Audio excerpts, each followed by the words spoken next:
السلام علیکم ورحمۃ اللہ وبرکاتہ۔ پھر ایک دفعہ السلام علیکم ورحمۃ اللہ وبرکاتہ۔ وعلیکم السلام ورحمۃ اللہ۔ اعوذ باللہ من الشیطان الرجیم، بسم اللہ الرحمن الرحیم۔ رب اشرح لی صدری ویسر لی امری واحلل عقدۃ من لسانی یفقہوا قولی، رب زدنی علما۔ اعوذ باللہ من الشیطان الرجیم، بسم اللہ الرحمن الرحیم۔ سورہ اللہ کے نام سے جو بڑا مہربان اور نہایت رحم کرنے والا ہے۔ ایسے مومنوں کے اجر کو جنہوں نے زخم کھانے کے بعد بھی اللہ اور رسول کی پکار پر لبیک کہا، ان میں جو اشخاص نیکوکار اور پرہیزگار ہیں ان کے لیے بڑا اجر ہے۔ جن سے لوگوں نے کہا کہ تمہارے خلاف بڑی فوجیں جمع ہوئی ہیں، ان سے ڈرو، تو یہ سن کر ان کا ایمان اور بڑھ گیا، اور انہوں نے جواب دیا کہ ہمارے لیے اللہ کافی ہے اور وہی بہترین کارساز ہے۔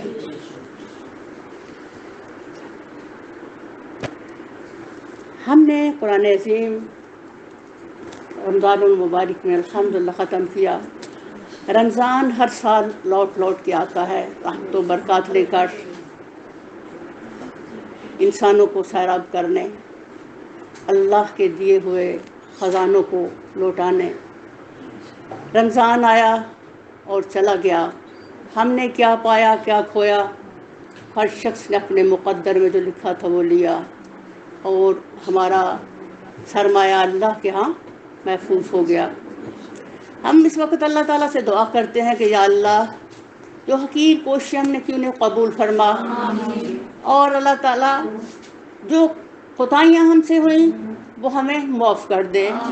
کفر عنا سیئاتنا، اللہ ہمارے گناہوں کو دفن ہی کر دے۔ اللہ تعالیٰ ہمارے ساتھ وہ معاملے کر جو اپنے بہترین لوگوں سے کرتا ہے۔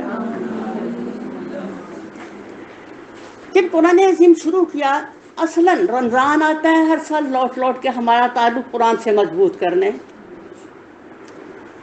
اور جب یہ رمضان آیا اور ہم لوگوں نے دورہ قرآن کے لیے کتاب اللہ کو اٹھایا تو یوں لگ رہا تھا جیسے کہ حمالہ کی چوٹی ہے جس کو ہمیں سر کرنا ہے۔ لیکن سبحان اللہ، جب بھی قرآن کے آغاز میں کہا اے سب تعریفوں والے رب، اور شکر جس کا حق ہے، جو مبالغہ کی حد تک رحیم ہے، جو حشر کے دن کا مالک ہے، ہم تیرے دربار میں ایاک نعبد و ایاک نستعین، کوئی بھی بولے نا مسکر کا اٹھا رہا، آپ کی آوازیں آ رہی ہیں۔ جب ہم نے کہا ایاک نعبد و ایاک نستعین، اللہ ہم نے تیری بندگی کا کلام اپنے گلے میں ڈال لیا ہے، ہم تیری عبادت کرنا چاہتے ہیں، آپ ہماری مدد کریں، تو سبحان اللہ، ساتھ ہی ہم نے اللہ تعالیٰ سے فریاد کر دی اہدنا الصراط المستقیم، ایاک نعبد و ایاک نستعین، اللہ ہم تیری عبادت کرتے ہیں اور تجھ ہی سے مدد چاہتے ہیں، اہدنا الصراط المستقیم، ہمیں سیدھے رستے پہ چلا دے۔ مستقیم کہتے ہیں ایسا سیدھا رستہ جو اوپر کو جاتا ہو، صراط الذین انعمت، انعام والوں کا راستہ۔ اب یہاں بڑی خوبصورت چیز ہے اور جو اللہ نے ارادتاً ہمیں نہیں بتائی۔ اب دیکھو، میں نے سوال کیا اللہ تعالیٰ مجھے سیدھا رستہ دکھا دے، انعام والوں کا راستہ۔ اس میں اللہ کی بڑی حکمت ہے، اور وہ یہ کہ جب ہی مجھے پتہ چلے گا کہ میں نے ان لوگوں کے راستے پہ چلنا ہے جن پر اللہ نے انعام فرمایا، تو ایک دم میرے اندر ایک تجسس پیدا ہوگا، ایک طلب پیدا ہوگی، ایک تڑپ پیدا ہوگی، ایک کوشش میرے اندر، میری طبیعت کے اندر اٹھے گی کہ میں نے ان لوگوں کو ڈھونڈنا ہے، ان لوگوں کو پانا ہے، ان لوگوں کی زندگیوں کو دیکھنا ہے جو انعام والے تھے، کیونکہ مجھے ان رستوں پہ چلنا ہے۔ تو اللہ تعالیٰ نے پوری کتاب قرآن عظیم میرے اندر رکھ کر کے تو مجھے کیا بتایا کہ یہ ہیں نوح علیہ السلام، یہ ابراہیم علیہ السلام، یہ موسیٰ، یہ وہ لوگ جن پر اللہ کے انعام ہوئے، تمہیں اس راستے پہ چلنا ہے۔ تو خدا اللہ نے کیا کیا، میرے سامنے وہ سب لوگ جن کو اللہ تعالیٰ نے انعاموں سے نوازا، ان کی زندگیوں سے، یہ دیکھو کتاب اللہ کے اندر کسی بھی پیغمبر کی پوری زندگی موجود نہیں ہے۔ 950 سال تک تبلیغ کرنے والے نوح علیہ السلام کی زندگی، ابراہیم علیہ السلام جن کی 150 سال زندگی تھی، ان کی زندگیوں سے اللہ نے چند باتیں، اللہ تعالیٰ سلیکٹیو باتیں اپنے نبیوں کی زندگیوں سے نکالتا ہے اور قرآن میں ڈال دی، اس لیے کہ ہمارے لیے جو مشن چیز ہے وہ قیمتی چیزیں، پیغمبروں کی ساری زندگیاں بڑی قیمتی ہوتی ہیں بھائی، پیغمبروں کی زندگی کا دن اور ہر رات جو ہے وہ بڑا ہی ہمارے لیے ایک مشعل ہے، لیکن اللہ تعالیٰ کی حکمت کا ایک اپنا انداز اور طریقہ ہے، اس نے اپنے پیغمبروں کی زندگیوں سے سلیکٹیو باتیں نکالی اور قرآن میں ہمارے لیے ڈال دی۔ اب جو ہم نے قرآن عظیم کو پڑھا اور ان قیمتی باتوں کو پڑھا الحمدللہ، تو ہمارے سامنے یہ بات کھل گئی کہ اللہ کی کتاب ہمیں صراط مستقیم پر چلنے کے لیے کیسے گائیڈ کر رہی ہے۔ اب یہ تو مستقیم رستہ کیا ہے؟ اوپر کو جانے والا۔ جب آپ مستقیم رستے پہ سوار ہوں گے تو آپ کے سفر کدھر طے ہوگا؟ اوپر کو آپ جائیں گے الحمدللہ۔ اور جبھی میں اوپر کو جاتی جاؤں گی، زمین والوں سے میں دور ہوتی جاؤں گی، اور کس کے قریب ہوتی جاؤں گی؟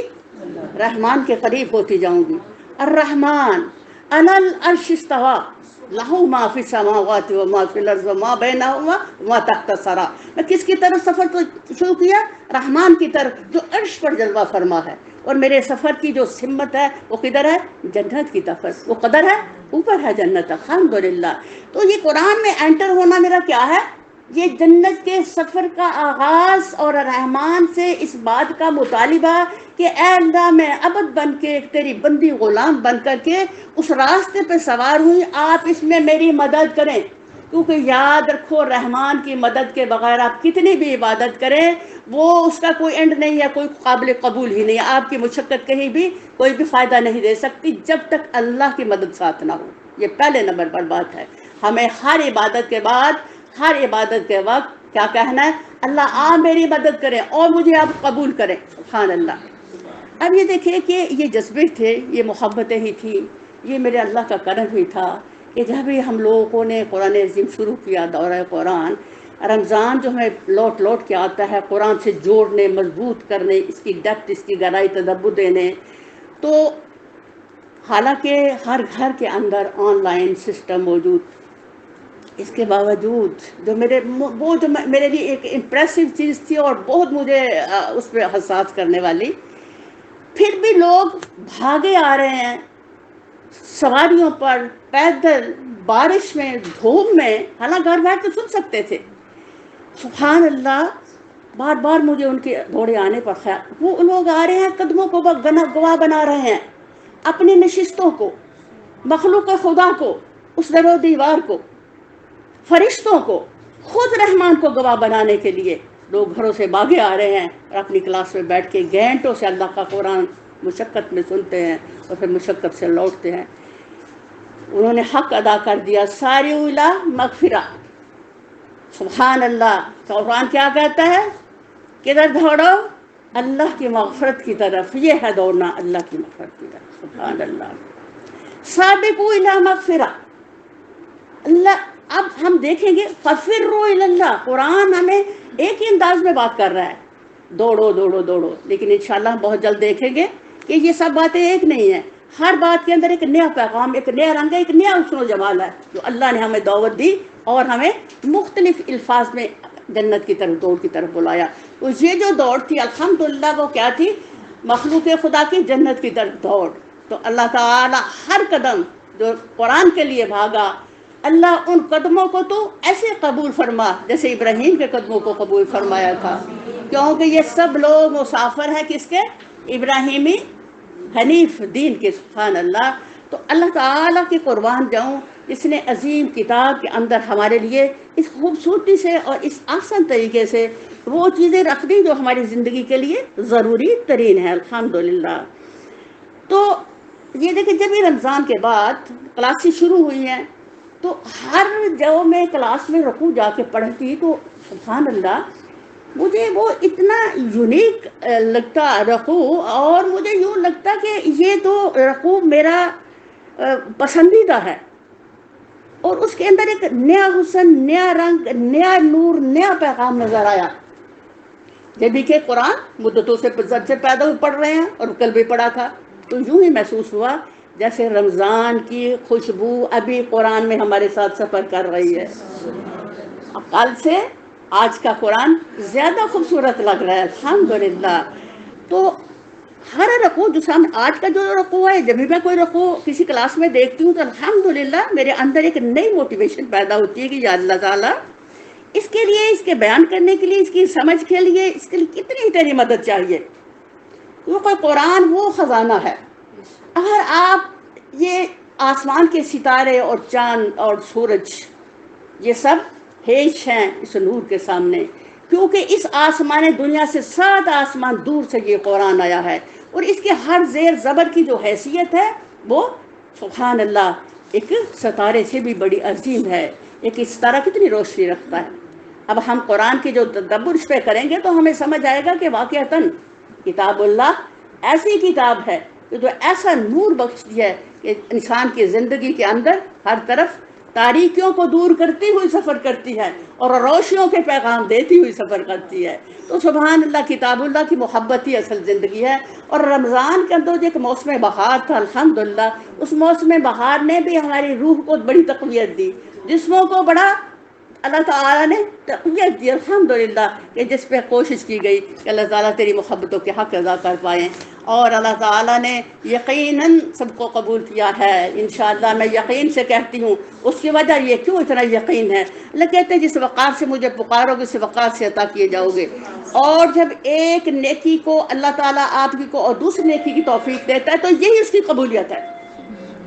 30 دن بھاگنا، 30 روزہ رہ کر کے، اور مسلسل خواتین کی حیثیت سے جو جہاد ہے خواتین کا الحمدللہ، تو یہ بہت بڑی عظیم چیز ہے الحمدللہ. اللہ تعالیٰ ہمیں جو پھر رمضان کے بعد ہم قرآن میں انٹر ہوئے تو بالکل بھی ہمیں احساس نہیں ہوا کہ بھئی ہم تو بہت پڑھ پڑھ کے سیراب ہو چکے ہیں. نو، ابھی پھر تشنا ہے، پھر قرآن کے ہم متلاشی ہیں، پھر نئے ہیرے جواہرات کے ہم ڈھونڈنے نکل پڑے ہیں، پھر اس کے ڈیپتھ میں، اس کے تدبر کے لیے ہم نئے سفر میں شروع ہو گئے. اور پھر ہم اللہ سے فریاد کرتے ہیں ایاک نعبد و ایاک نستعین. اللہ ہم تیری عبادت میں، تیرے قرآن میں داخل ہوئے ہیں، یہ میں عبد ہوں تیری، اب تو میری پھر مدد فرما، پورے نئے رنگ سے، نئے انداز سے، نئے حسن و جمال سے پھر قرآن عطا فرما میرے مالک. تو یہی ہے اصل مومن کا مقصود حیات. یہ جو اللہ تعالیٰ ہمیں قرآن عظیم کے اندر مومنوں کی صفات بیان فرما رہے ہیں، اس کے اندر اصل کیا پیغام ہے ہمارے لیے؟ کہ تمہارے اندر بھی اسی طرح کے جذبات ہونے چاہیے، ایسی ہی قربانیوں کے جذبے ہونے چاہیے، ایسی ہی طلب ہونی چاہیے، ایسا ہی ایمان کا تکمیل ہونا. ایمان مکمل کب ہوگا؟ جب ہم دیکھیں گے کہ مکمل ایمان والوں کی حیثیت کل کیا تھی. ابھی میں نے بتایا نا بھائی، جو اللہ تعالیٰ نے کہا انعامتا، تو انعامتا والے کون تھے؟ انعامتا والوں کو جب زندگی دیکھیں گے تو وہ یہ انہی کی زندگی ہمارے سامنے اس رقوع میں نظر آ رہی ہے، یہ ہمیں گائیڈ کر رہی ہے، کیونکہ نئے رنگ اور نئے انداز کے ساتھ. تو اللہ تعالیٰ یہاں جو بتا رہے ہیں سبحانہ انتہائی خوبصورت طریقے سے کہ ایسے مومنے کے یہ بات اب آپ اپنی طرف بھی لے جا سکتے ہیں. اب یہ نہیں کہ کوئی جنگ میں ایسا ہوا تھا تو ایسا، وہ جہاد تھا مرد کا، یہ جہاد آپ کا ہے. آپ نے بھی تکلیف اٹھائی ہے رمضان میں روزہ رکھ کے، تو الحمدللہ گرمی اور سردی راتوں کو قیام کیے، دنوں میں سفر کیا قرآن کے لیے. تو وہ کیا تھا ہمارا سفر؟ وہ جہاد تھا، وہ تکلیف اٹھانا تھا. وہ جو سونے کا ٹائم تھا اس میں ہم سوئے نہیں، اس میں ہم نے اللہ کی عبادت کی الحمدللہ، اور شارٹ کر دیا اپنے سونے کو، اور جاگنے کو ترجیح دی، قرآن کو ترجیح دی. عام روٹین میں کبھی بھی ہم اتنا کتاب اللہ نہیں پڑھتے جس طرح ہم رمضان میں پڑھا. تو یہ اللہ کی توفیق کا نتیجہ تھا. تو آپ قرآن کے اندر اتنی وسعت ہے، اتنا یہ وائڈ راستہ ہے قرآن کا کہ آپ اس میں سفر کرتے ہوئے دیکھیں گے کہ یہ کہاں کہاں اس کا نور پھیلتا ہے.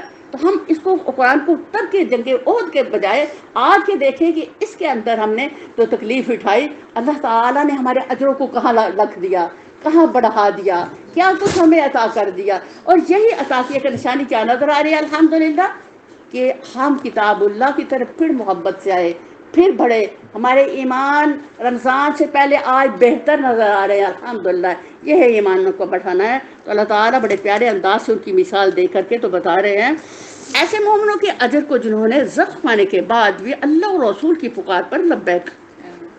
آپ نے بدر کا قصہ تو ہم بہت دفعہ پڑھ چکے ہیں، جنگ احد کا بھی پڑھ چکے ہیں الحمدللہ. تو یہ احد کی کہانی وہ جب مسلمانوں کو فتح ہوتے ہوتے تھوڑی سی غلطی پر شکست آ گئی، اور پھر نبی کریم صلی اللہ علیہ وسلم پر اتنا پریشر آیا کہ نبی صلی اللہ علیہ وسلم پر دندان مبارک شہید ہونے کا وہ اتنا بڑا سانحہ گزر گیا. اور اسی طرح وہ بڑا ایک خوفناک ماحول بن گیا. کیوں؟ جو دشمن تھا وہ پلٹ کے آیا اور اس نے اوپر حملہ کیا, اور جو فتح انسان, اللہ تعالیٰ کے اندر جو فتح اور شکست ہے دونوں ہی رب کے اندر کوئی حکمتیں والی چیز ہوتی ہے جسے ہم نہیں جانتے. اللہ نے جہاں حقیقتاً فتح ہی تھی.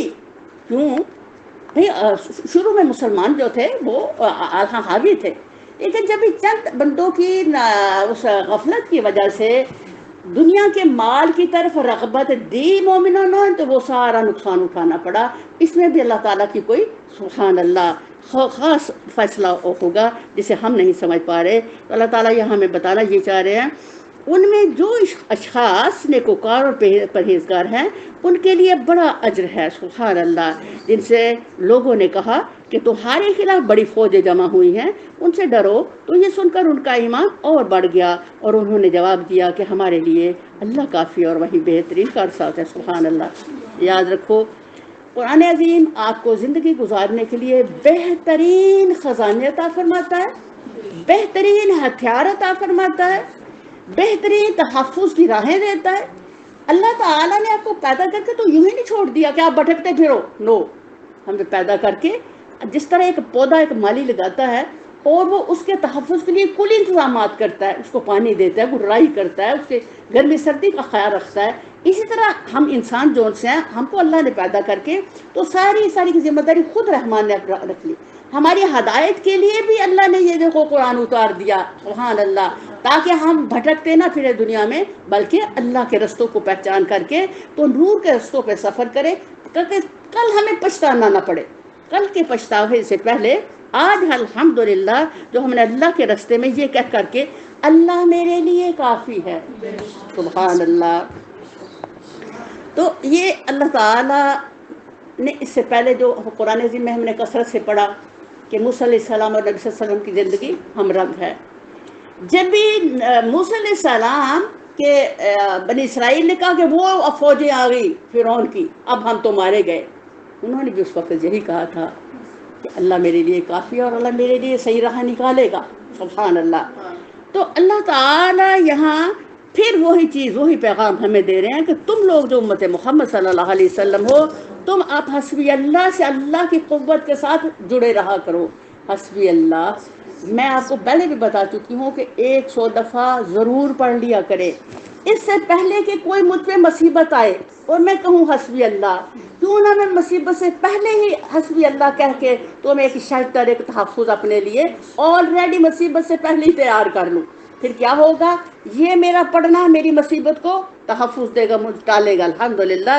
تو یہ اللہ تعالیٰ کا جو سہارا ہے, شروع میں کیا کہا, ایاک نعبد و ایاک نستعین. حسبی اللہ کہنا اللہ کی مدد کو پکارنا ہے. تو جب ہم نے اللہ کی مدد کو پکارا الحمدللہ تو اللہ ہمارے لیے کافی ہو گیا. تو اللہ تعالیٰ یہاں فرما رہے آخر کار وہ اللہ تعالیٰ کی نعمت اور فضل کے ساتھ پلٹائے. سبحان اللہ. فضل کو تو آپ سمجھتے ہیں نا, فضل ایکسٹرا اللہ کا عطا کرنا, زائد عطا کرنا, نعمت اور فضل. فضل یہ دیکھو میں اللہ نے فضل زیادہ استعمال کیا ہے. اس طرح سے کافر کا پلٹ آنا مسلمان پہ اور اس طرح سے اذیت ناک قسم کا, سب سے زیادہ اذیت ناک واقعہ اس میں حضرت حمزہ کی شہادت کا ہے. تو اللہ تعالیٰ نے پھر بھی اس کے باوجود ان پر خوف طاری کیا اور وہ چھوڑ کے بھاگ گئے. پھر بحفاظت سارے مسلمان جو ان سے تھے وہ واپس آتے ہیں الحمدللہ. تو اللہ تعالیٰ یہاں یہ بتا رہے ہیں یہ بھی میرا فضل ہے کہ میں نے اپنی رحمت سے تمہاری غلطی کے باوجود, غلطی کی مسلمانوں نے, کمزوری دکھائی کسی جگہ پہ, دنیا کے مال کی طرف بڑھے, اس کے باوجود میں تمہیں بحفاظت لے آیا ہوں واپس. اور یہ بھی اللہ کے ایکسٹرا رحمت اور فضل کا نتیجہ. ان کو کسی قسم کا ضرر بھی نہ پہنچا اور اللہ کی رضا پر چلنے کا شرف بھی انہیں حاصل ہو گیا. اللہ بڑا فضل فرمانے والا ہے. سبحان اللہ. اب اللہ تعالیٰ بار بار فضل کا لفظ اس طرح استعمال کر رہے ہیں کہ تم لوگ جو ہو وہ اس اہل نہ تھے کہ یہ تمہیں اتنا دیا جاتا. اللہ نے تمہاری مشقت سے بہت زیادہ عطا کر دیا ہے. الحمدللہ.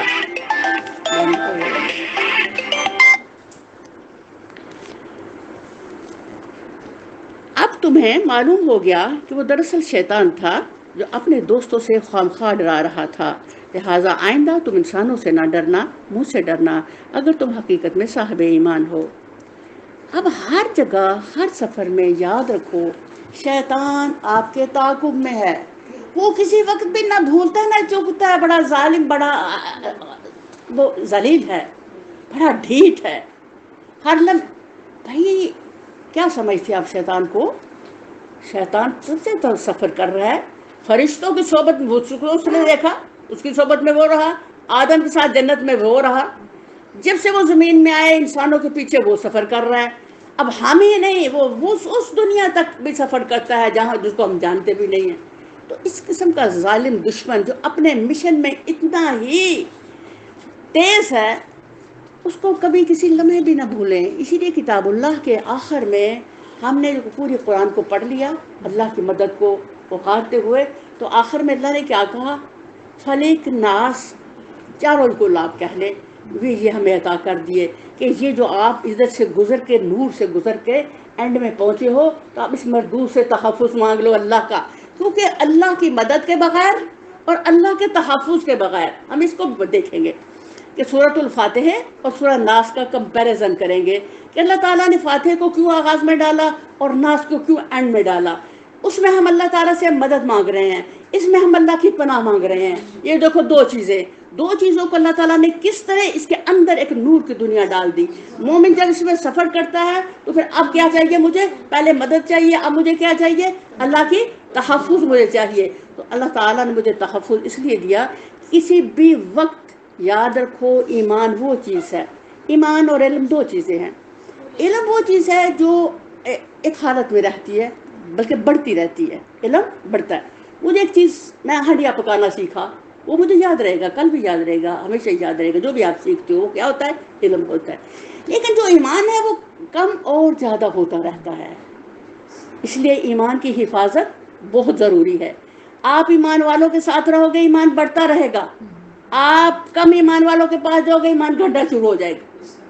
تو سبحان اللہ، اللہ تعالیٰ ہمیں کیا وارننگ دے رہے ہیں؟ مردود ایوری ٹائم تمہارے پیچھے لگا ہوا ہے، اور میدان میں ہو، گھر میں ہو، کسی جگہ پہ ہو، وہ ہر وقت تمہارے تعاقب میں ہے، اور تمہاری اندر فساد برپا کرنا، تمہارے ایمان سے تمہیں اکھیڑنا، وہ اپنے مشن میں ہمہ تن ہے۔ تم لوگ بھی خبردار ہو جاؤ۔ وہ جو تھوڑا مسئلہ بنا تھا، اللہ تعالیٰ کیا فرما رہے ہیں؟ وہ شیطان کی ڈالی ہوئی نجاست سے وہ مسئلہ پیدا ہوا تھا، ورنہ ایمان والوں سے تو میرے رب کی بڑی محبت ہے الحمدللہ، جو کہ ہم بدر میں دیکھ چکے تھے۔ تو اللہ تعالیٰ یہاں بتا رہے ہیں، اے پیغمبر صلی اللہ علیہ وسلم، جو لوگ آج کفر کی راہ میں بڑی دوڑ دھوپ کر رہے ہیں، ان کی سرگرمیاں تمہیں آزردہ نہ کرے، یہ اللہ کا کچھ بھی نہ بگاڑ سکیں گے۔ اللہ کا ارادہ یہ ہے کہ ان کے لیے آخرت میں کوئی حصہ نہ رکھے، اور بالآخر ان کو سخت سزا ملنے والی ہے۔ اللہ اکبر۔ جو لوگ ایمان کو چھوڑ کر کفر کے خریدار بنے ہیں، وہ یقیناً اللہ کو کوئی نقصان نہیں کر رہے ہیں، ان کے لیے دردناک عذاب تیار ہے۔ یہ ڈھیل جو ہم انہیں دیے جاتے ہیں، اس کو یہ کافر اپنے حق میں بہتری نہ سمجھیں، ہم تو انہیں اس لیے ڈھیل دے رہے ہیں کہ یہ خوب بارے گناہ سمیٹ لیں، پھر ان کے لیے سخت ذلیل کرنے والی سزا ہے۔ استغفر اللہ ربی من کل ذنب۔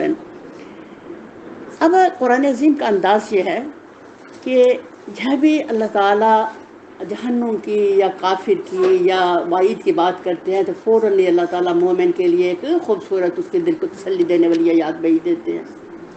تو جب بھی مومنوں کی بات ہوتی ہے تو ساتھ ہی یہ وارننگ بھی آ جاتی ہے کہ یہ لوگ مومنوں کو اگینسٹ جو کوششیں کر رہے ہیں، ان کو دکھ پہنچانے کی جو کوششیں کر رہے ہیں، جو کچھ بھی ان کی دوڑ دھوپ ہے، یہ ان کے لیے دنیا میں بھی تباہ کن ہے اور آخرت میں بھی۔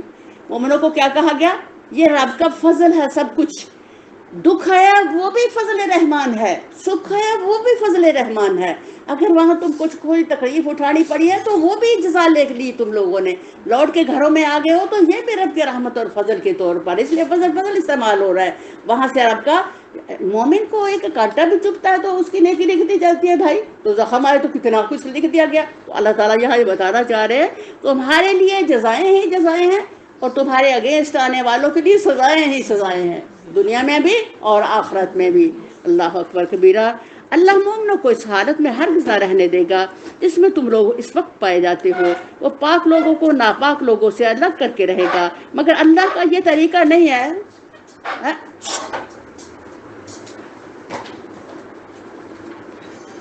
مگر اللہ کا یہ طریقہ نہیں ہے کہ تم لوگوں کو غیب پر مطلع کرے. غیب کی باتیں بتانے کے لیے تو وہ اپنے رسولوں میں سے جس کو چاہتا ہے منتخب کر لیتا ہے. لہذا امور غیب کے بارے میں اللہ اور اس کے رسولوں پر ایمان رکھو. سبحان اللہ. اللہ مومنوں کو اس حالت میں ہرگز نہیں رہنے دے گا. کیا ہوا تھا بہت جلد؟ الحمدللہ آخری ایک جنگ ہوئی خندق، اور اس کے بعد ہمیشہ کے لیے مسلمانوں کے سامنے جنگیں ختم ہو گئی. پھر فتوحات کی تھی، اور فتوحات کے ساتھ ہی خدا کے انعام تھے، عطائیں تھی، بخشیں تھی، اور بلندیاں تھی، اور اللہ کی اتنی رحمت کہ الحمدللہ آج اگر ہم مسلمان ہیں تو انہی کی مشقتوں کی برکت سے مسلمان ہیں. تو اللہ تعالیٰ نے بہت ہی جلد اللہ یہ بتانا یہاں چاہ رہے ہیں کہ کیوں یہ جو کچھ ہو رہا ہے، پاک کو ناپاک سے الگ کرنا. جب اکٹھا ہوتے ہیں تو اس میں کچھ گڑبڑ والے لوگ بھی ہوتے ہیں. تو اللہ تعالیٰ کی یہ ٹیسٹ ہوتے ہیں. ایکچوئل کیا ہے؟ یہ ٹیسٹ ہے رحمان کے، جس سے ان لوگوں کو اللہ علیحدہ کر دینا چاہتے ہیں. واللہ یحب المطہرین، اللہ کو مطہر لوگوں سے محبت ہے. تو وہ کبھی مطہر کے ساتھ اب ناپاکی اور پاکی اکٹھے ہو سکتے ہیں؟ ہو ہی نہیں سکتے. جھوٹ اور سچ اکٹھے ہو ہی نہیں سکتے. تاریکی روشنی کبھی اکٹھی ہو ہی نہیں سکتی. یہ دو چیزیں ہیں. تو اللہ تعالیٰ فرما رہے ہیں یہ جو کچھ ماحول اس وقت بن رہا ہے اس میں بیسک اللہ کا مقصد کیا ہے کہ ناپاکی کو الگ کر دیا جائے. لیکن اللہ تعالیٰ فرما رہے ہیں بھائی کچھ چیزیں جو رحمان نے اپنے غیب میں رکھی ہیں، جو غیب میں رکھے کسی کی ضرورت نہیں ہے کہنے کہ اللہ مجھے بتا دے کہ غیب میں ایسا یہ کیوں ہوا. کسی کی ضرورت نہیں. بندہ شروع میں آپ نے کہہ دیا میں آپ کا بندہ ہوں، میں غلام ہوں، بندگی کرنا چاہتا ہوں، اطاعت کرنا چاہتا ہوں، جھکنا چاہتا ہوں، آپ کو ماننا چاہتا ہوں. اب کیا ضرورت ہے آپ کو کہ آپ اپنی زندگی کے اندر کسی وقت بھی کوئی سوال کر سکے، یہ کہہ سکے اللہ یہ کیوں کیا میرے ساتھ، یہ میرا فلانا مر گیا کیوں آپ نے مارا، مجھے اس کی ضرورت تھی. نو، وہ مالک ہے، جب چاہے مارے، جب چاہے زندہ رکھے، جو چاہے کرے. کائنات کا مالک جس پھل کو پھول کو توڑے نہ توڑے، مدت مہلت دے دے نہ دے، وہ بادشاہ قل ہے. تو ہماری اتنی حیثیت نہیں ہونی چاہیے. تو اللہ تعالیٰ یہ فرما رہے ہیں کہ مگر اللہ کا یہ طریقہ نہیں ہے کہ تم لوگوں کو غیب پر مطلع کرے. تمہاری یہ حیثیت نہیں ہے بھائی. کس کی حیثیت ہے؟ پیغمبر کی حیثیت ہے بھائی، رسول کی حیثیت ہے کہ وہ رب کی بات آپ کو بتائے. اور پھر یہاں یہ ہمارے لیے پیغام ہے ہم لوگوں کو رب کی بات کو لینے کے لیے رسول کے پاس جانا پڑے گا. جو کہتے ہیں نہیں جی نہیں حدیث اور سنت وہ جو اس کے بغیر ہم قرآن کو سمجھ لیں گے، وہ بڑے دھوکے میں ہیں. قرآن کیا کہہ رہا ہے؟ تمہیں رسول کے پاس جانا پڑے گا خدا کا پیغام لینے کے لیے. اور جو رسول کی زندگی جو کہ قرآن کا پریکٹیکل ہے، جب تک آپ رسول کی زندگی نہیں لیتے آپ قرآن کی سمجھ پا ہی نہیں سکتے، اس کو اپنی زندگی میں نافذ کر ہی نہیں سکتے. اس کا انعکاس ہمیں کہاں سے ملے گا؟ نبی کریم صلی اللہ علیہ وسلم کی زندگی سے. اور یہ بات ہمیشہ یاد رکھنا، خدا کی بات رسول کی بات ہے، اور رسول کی بات خدا کی بات ہے. اس بات اگر کوئی کہے نہیں کہ میں رائٹ میں اور یہ لیفٹ میں دو کر دوں تو اس نے اپنے ایمان کو تباہ کیا. کیونکہ لا الہ الا اللہ محمد رسول اللہ کا ایمان یہ ہے، اللہ اکبر کبیرہ، میں دونوں اللہ اور اس کے رسول پر ایمان رکھتا ہوں. اللہ تعالیٰ فرما رہے اگر تم ایمان اور خدا ترسی کا روش اختیار کرو گے تو تم کو بڑا اجر ملے گا. سبحان اللہ. جن لوگوں کو اللہ نے اپنے فضل سے نوازا ہے اور پھر وہ بخل سے کام لیتے ہیں، وہ اس خیال میں نہ رہیں کہ یہ بخیلی ان کے لیے اچھی ہے. نہیں، یہ ان کے حق میں نہایت بری ہے. جو کچھ وہ اپنی کنجوسی سے جمع کر رہے ہیں وہی قیامت کے روز ان کے گلے کا توق بن جائے گا. زمین اور آسمانوں کی میراث اللہ کے لیے ہے، اور تم جو کچھ کرتے ہو اللہ اس سے باخبر ہے. نبی صلی اللہ علیہ وسلم نے فرمایا بخیل فردوس جنت کی خوشبو بھی نہیں سونگھ سکے گا. اللہ اکبر کبیرہ. تو اللہ تعالی ہمیں یہ بتانا سمجھا رہے ہیں کہ جو کچھ بھی آپ کے پاس ہے اور خود آپ کا وجود یہ بھی اللہ کا ہے. ہر چیز کا مالک کون ہے؟ اللہ. اللہ تعالیٰ نے جو کچھ آپ کو دیا ہے وہ امانت ہے. اچھے امین بنو، خود مالک بننے کی مت کوشش کرو. سمجھو جو کچھ اللہ نے دیا ہے وہ مجھے کیا ہے، میرے پاس چند روز ابھی جہاں تو اسے سب کچھ چھین لے. اتنے مالک کل کے سامنے کچھ اپنی جسارت انسان کا دھوکہ ہے جس سے انسان بہت خسارہ پاتا ہے. تو اللہ تعالیٰ اتنا خوبصورت طریقے سے ہمیں سمجھا رہے ہیں کہ یہ بخیلی کل اب قرآن نے ایک دفعہ نہیں بہت دفعہ یہ ہمیں اس پہ بتایا ہے کہ یہ بخیلی کتنی ظالم چیز ہے.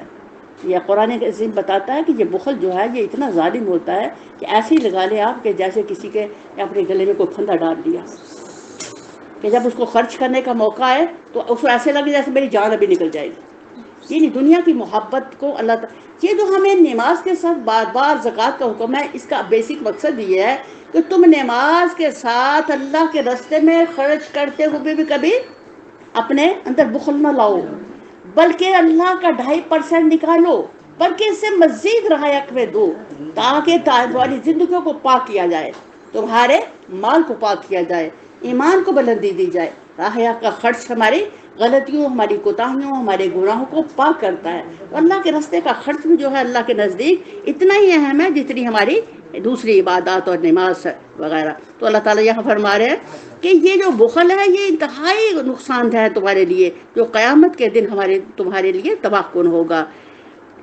زمین اور آسمانوں کی میراث اللہ ہی کے لیے۔ میراث لفظ کو آپ سمجھتے ہیں نا؟ میراث کسے کہتے ہیں؟